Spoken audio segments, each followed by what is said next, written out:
రాత్రికి రాత్రే పుట్టుకొచ్చిన దిమాగి నక్సల్ పార్టీ అట. ఈయన మేధో నక్సల్స్ అనే వాళ్ళు ఇంకా దేశంలో ఉన్నారు. అసలైన నక్సల్స్ అడవుల్లో ఉన్న వాళ్ళని మేము నిర్మూలించినాం, వీళ్ళు కూడా ప్రమాదకరమని నరేంద్ర మోదీ మాట్లాడిన మొన్న ఆగస్టు 15 వేదికగా, ఏది ఎర్రకోట సాక్షిగా.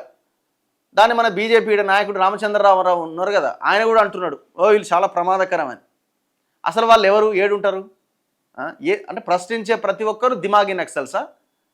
మీ ఉద్దేశంలో అంతే కదా, బీజేపీని వ్యతిరేకించే వాళ్ళు, మీ లైన్లో లేని వాళ్ళు, జై నరేంద్ర మోదీ అనని వాళ్ళు, జై బీజేపీ అనని వాళ్ళంతా దిమాగి నక్సల్సే. మీ ఉద్దేశంలో అంతే కదా, అంతకుమించి ఏముంది అక్కడ? అసలైన జాతీయవాదులు, అసలైన ప్రజాస్వామికవాదులు, అసలైన తెలంగాణవాదులు ఇగో ఈ ప్రశ్నించే వాళ్ళే. మిగతా మొత్తం ప్రభుత్వంలో ఉన్నవాళ్ళు మొత్తం బ్యాచ్ అంతా మీరంతా సంఘ విద్రోహ శక్తులే ఒక రకంగా చెప్పాలంటే. ఎందుకంటే మీరు ప్రజల్ని పట్టి పీడించే వాళ్ళు కదా, జనం కోసం కష్టపడే వాళ్ళు కాదు కదా మీరు. అయితే ఏమైందట అంటే, సరే అది పక్కన పెడితే, ఏమైనా ఎప్పుడైతే ఆ దిమాగి నక్సల్స్ అనే పేరు వాడిండో సేమ్ మళ్ళీ దిమాగి నక్సల్స్ పార్టీ వచ్చేసింది ఆల్రెడీ. మొన్నటిదాకా కాక్రోచ్ అని అనగానే కాక్రోచ్ జనతా పార్టీ వచ్చింది. E20 పెట్రోల్ అనగానే E20 ఇథనాల్ పార్టీ వచ్చింది. ఇప్పుడు దిమాగి నక్సల్స్ అనగానే దిమాగి నక్సల్ పార్టీ కూడా పుట్టుకొచ్చింది. మోదీ వ్యాఖ్యల నేపథ్యంలో తెరపైకి 24 గంటల్లోనే ఇన్స్టాలో 2.6 లక్షల ఫాలోవర్స్ అట, దాదాపు 3 లక్షల మంది ఫాలోవర్స్ వచ్చిరట. అవును, మేం దిమాగి నక్సల్స్మే, చిదంబరం కేజ్రీవాల్ వ్యాఖ్యలు, విపక్షాలు కాంగ్రెస్ తీరుపైన బీజేపీ ధ్వజం.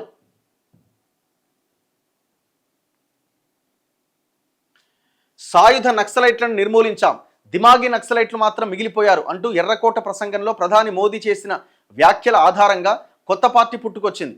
మోదీ ఆ వ్యాఖ్యలు చేసిన 24 గంటల్లోనే దిమాగి నక్సల్ అనే పేరిట ఇన్స్టాగ్రామ్, ఎక్స్లో తెరిచిన పార్టీ ఖాతాలకు అనూహ్య ఆదరణ లభించింది. ఇన్స్టాలో 1,81,000 మంది, ఎక్స్లో 7,000 మంది ఖాతాలు అనుసరించిరట. ఇన్స్టాలో దిమాగి నక్సల్ పార్టీ అని, ఎక్స్లో దిమాగి నక్సల్ జనతా పార్టీ అని ఖాతాలు వచ్చినాయట. తమ పార్టీ వ్యవస్థాపకుడు ఓ దిమాగి ఇండియన్ అని చెప్పుకున్నాడట. ఇన్స్టాగ్రామ్ ఖాతా ఎప్పుడు సృష్టించారనేది స్పష్టత లేదు కానీ ఎక్స్ ఖాతాను మాత్రం ఈ నెలలోనే తెరిచారు. మరోవైపు మోదీ చేసిన దిమాగి నక్సల్ వ్యాఖ్యలపై విపక్షాలు విరుచుకుపడ్డాయి. ఆయన తన రాజకీయ ప్రత్యర్థులను తొలుత అర్బన్ నక్సలైట్లు అన్నారు, ఇప్పుడు దిమాగి నక్సల్స్ అని అంటున్నారు. మోదీలోని నిరాశ నిస్పృహలను ఈ పదం తెలియజేస్తున్నది అని కాంగ్రెస్ నేత జైరాం రమేష్ అన్నారు. అవును, నేను దిమాగి నక్సల్నే అని కాంగ్రెస్ సీనియర్ నేత చిదంబరం అన్నారు.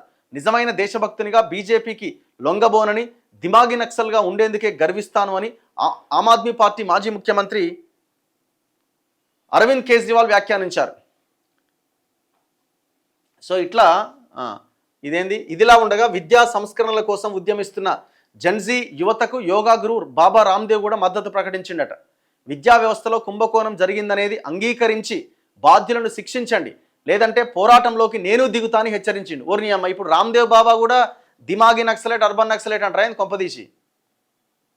ఇప్పుడు రామ్దేవ్ బాబాను కూడా అదే అంటారేమో. సరే, ఆయన ఏ కారణం చేత ఈ మాట అన్నాడో పక్కన పెడితే, ఇదంతా కింద మీద అవుతున్నట్టు మళ్ళీ నా వ్యాపారానికి ఏడ దెబ్బ పడుతుందని మాట్లాడిండో ఏమో తెలియదు. కానీ మొత్తానికైతే ఇప్పుడు రామ్దేవ్ బాబాను కూడా అల్లనే కలిపేస్తారేమో. ఫ్రస్ట్రేషన్ అంతే, ఏం లేదు, చేజారిపోతున్నది వ్యవస్థ, కిందికి నీళ్ళు వస్తున్నాయి, అర్థం కావట్లేదు వాళ్ళకి.